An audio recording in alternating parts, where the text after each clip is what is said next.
यही अच्छाई आपके काम के है। जो व्यासपीठ एक शब्द भी अगर आपके काम आ जाए, वो अच्छाई सिर्फ एक शब्द आपका कल्याण कर सकता है। Promise, promise, promise. तो दसम स्कंद भागवत का प्राण है।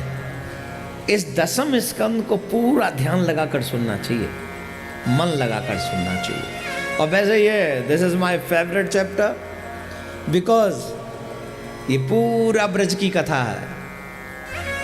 और आम हैं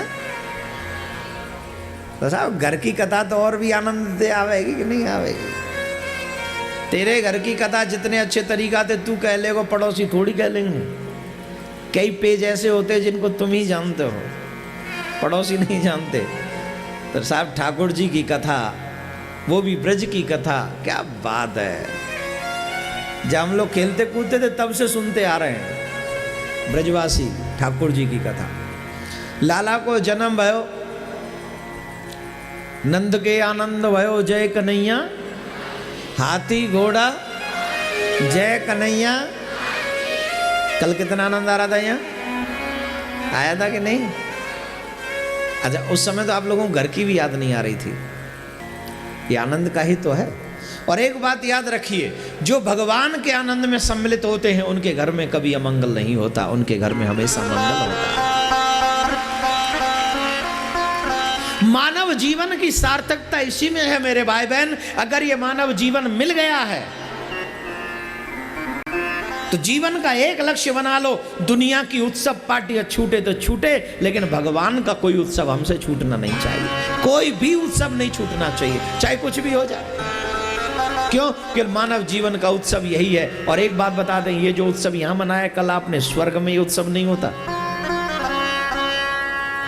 ये कथा आपको यहां सुनने को मिल रही है, स्वर्ग में नहीं मिलेगी।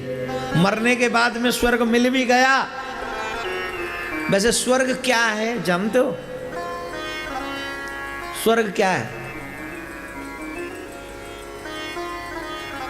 स्वर्ग में सुविधाएं ज्यादा हैं। स्वर्ग की कंडीशन बता देते हैं। जैसे आपके जेब में पैसा पड़ा है और आप किसी 5 स्टार होटल में चले गए, मन मुताबिक खाया, मन मुताबिक मंगाया, मन मुताबिक बड़ा आनंद लिया है। लेकिन कब तक? कब तक? और अगर पैसा निकल गया तो फिर होटल वाले क्या करेंगे? जोर से बोलिए, क्या करेंगे? गेट आउट फ्रॉम हियर, निकल जाओ यहां से। सही है ना? वैसे ही जब स्वर्ग में आप जाओगे और आपके सत्कर्म रूपी धन जब समाप्त हो जाएगा तो वो लोग भी स्वर्ग से कह देंगे गेट आउट फ्रॉम हियर, निकलो यहां से। क्यों? बोले तुम्हारे जितने कर्म थे सब समाप्त हो गए, अब जाओ यहां से। अब कहां जाएं? बोले वहीं जाओ धरती में जहां से आए हो। अब अगली बार का बनोगे गारंटी नहीं है। इस बार तो 2 आंखें हैं, 2 हाथ हैं, 2 पैर हैं, सब कुछ चकाचक है।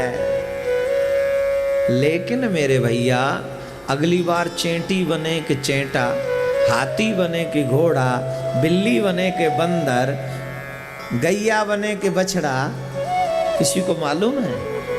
मालूम है? जब अब भजन नहीं कर पाएंगे तो आगे कैसे भजन होगा?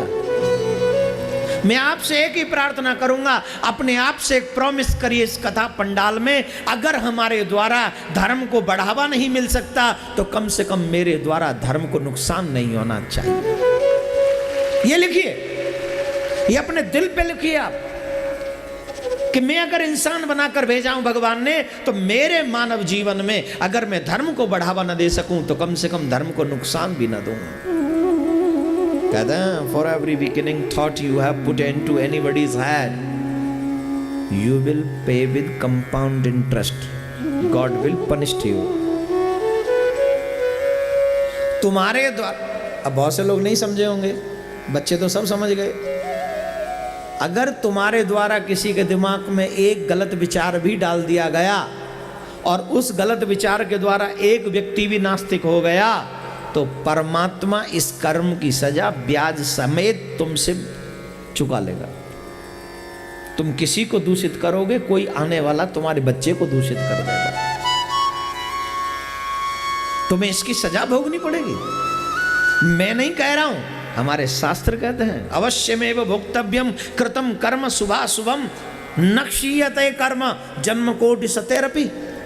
मैं अगर आप कहें कि महाराज अपने आप कह रहा है, तो मैं अपने आप नहीं कह रहा हूं, ये शास्त्र कहते हैं, हमारे पुराण कहते हैं। इसलिए यहाँ जितने भी नौजवान भाई बहन बैठे हैं, पुनः एक बार आपसे प्रार्थना यही करूंगा कि जिंदगी का लक्ष्य बनाओ, अपने धर्म को सपोर्ट करना है, अपने धर्म को आगे बढ़ाना है, अपने द्वारा धर्म की निंदा न तो करनी है ना ही